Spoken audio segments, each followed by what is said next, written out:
लूका रचित सुसमाचार 20वां अध्याय। एक दिन ऐसा हुआ कि जब वह मंदिर में लोगों को उपदेश देता और सुसमाचार सुना रहा था, तो महायाजक और शास्त्री पुरनियों के साथ पास आकर खड़े हुए और कहने लगे कि हमें बता, तू इन कामों को किस अधिकार से करता है, और वह कौन है जिसने तुझे यह अधिकार दिया है? उसने उनको उत्तर दिया कि मैं भी तुमसे एक बात पूछता हूं, मुझे बताओ, यूहन्ना का बपतिस्मा स्वर्ग की ओर से था या मनुष्यों की ओर से था? तब वे आपस में कहने लगे कि यदि हम कहें स्वर्ग की ओर से, तो वह कहेगा, फिर तुमने उसकी प्रतीति क्यों न की?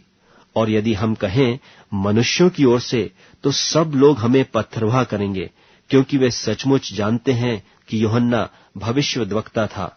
सो उन्होंने उत्तर दिया, हम नहीं जानते कि वह किसकी ओर से था। यीशु ने उनसे कहा, तो मैं भी तुमको नहीं बताता कि मैं ये काम किस अधिकार से करता हूं। तब वह लोगों से यह दृष्टांत कहने लगा कि किसी मनुष्य ने दाख की बारी लगाई और किसानों को उसका ठेका दे दिया और बहुत दिनों के लिए परदेश चला गया। समय पर उसने किसानों के पास एक दास को भेजा कि वे दाख की बारी के कुछ फलों का भाग उसे दें, पर किसानों ने उसे पीटकर छूछे हाथ लौटा दिया। फिर उसने एक और दास को भेजा और उन्होंने उसे भी पीटकर और उसका अपमान करके छूछे हाथ लौटा दिया। फिर उसने तीसरा भेजा और उन्होंने उसे भी घायल करके निकाल दिया। तब दाख की बारी के स्वामी ने कहा, मैं क्या करूं? मैं अपने प्रिय पुत्र को भेजूंगा, क्या जाने वे उसका आदर करें। जब किसानों ने उसे देखा तो आपस में विचार करने लगे कि यह तो वारिस है, आओ हम उसे मार डालें कि मीरास हमारी हो जाए। और उन्होंने उसे दाख की बारी के बाहर निकालकर मार डाला। इसलिए दाख की बारी का स्वामी उनके साथ क्या करेगा? वह आकर उन किसानों को नाश करेगा और दाख की बारी औरों को सौंपेगा। यह सुनकर उन्होंने कहा, परमेश्वर ऐसा न करे। उसने उनकी ओर देखकर कहा, फिर यह क्या लिखा है कि जिस पत्थर को राजमिस्त्रियों ने निकम्मा ठहराया था, वही कोने का सिरा हो गया। जो कोई उस पत्थर पर गिरेगा वह चकनाचूर हो जाएगा, और जिस पर वह गिरेगा उसको पीस डालेगा। उसी घड़ी शास्त्रियों और महायाजकों ने उसे पकड़ना चाहा, क्योंकि समझ गए कि उसने हम पर यह दृष्टांत कहा, परंतु वे लोगों से डरे। और वे उसकी ताक में लगे और भेदिए भेजे कि धर्म का भेष धरकर उसकी कोई न कोई बात पकड़ें कि उसे हाकिम के हाथ और अधिकार में सौंप दें। उन्होंने उससे यह पूछा कि हे गुरु, हम जानते हैं कि तू ठीक कहता और सिखाता भी है और किसी का पक्षपात नहीं करता, वरन परमेश्वर का मार्ग सच्चाई से बताता है। क्या हमें कैसर को कर देना उचित है कि नहीं? उसने उनकी चतुराई को ताड़कर उनसे कहा, 1 दिनार मुझे दिखाओ, इस पर किसकी मूर्ति और नाम है? उन्होंने कहा, कैसर का। उसने उनसे कहा, तो जो कैसर का है वह कैसर को दो, और जो परमेश्वर का है वह परमेश्वर को दो।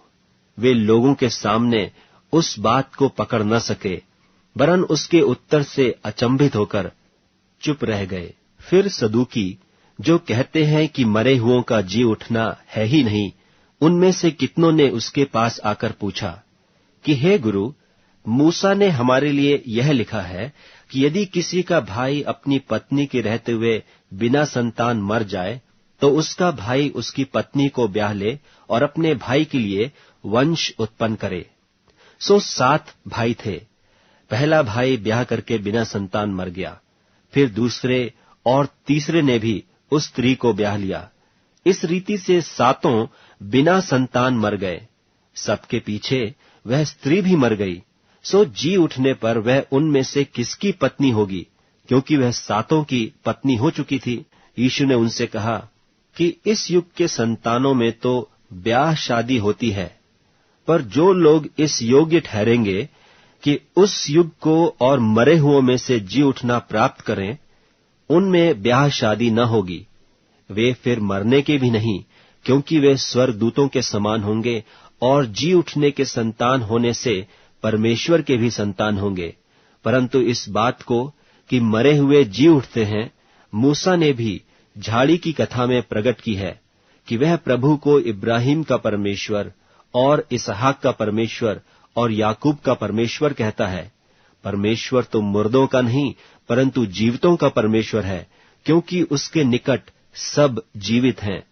तब यह सुनकर शास्त्रियों में से कितनों ने यह कहा कि हे गुरु, तूने अच्छा कहा, और उन्हें फिर उससे कुछ और पूछने का हियाव न हुआ। फिर उसने उनसे पूछा, मसीह को दाऊद का संतान क्यों कर कहते हैं? दाऊद आप भजन संहिता की पुस्तक में कहता है कि प्रभु ने मेरे प्रभु से कहा, मेरे दहिने बैठ, जब तक कि मैं तेरे बैरियों को तेरे पांवों के तले न कर दूं। दाऊद तो उसे प्रभु कहता है, तो फिर वह उसकी संतान क्यों कर ठहरा? जब सब लोग सुन रहे थे तो उसने अपने चेलों से कहा, शास्त्रियों से चौकस रहो, जिनको लंबे लंबे वस्त्र पहने हुए फिरना भाता है और जिन्हें बाजारों में नमस्कार और सभाओं में मुख्य आसन और जेवनारों में मुख्य स्थान प्रिय लगते हैं। वे विधवाओं के घर खा जाते हैं और दिखाने के लिए बड़ी देर तक प्रार्थना करते रहते हैं। ये बहुत ही दंड पाएंगे।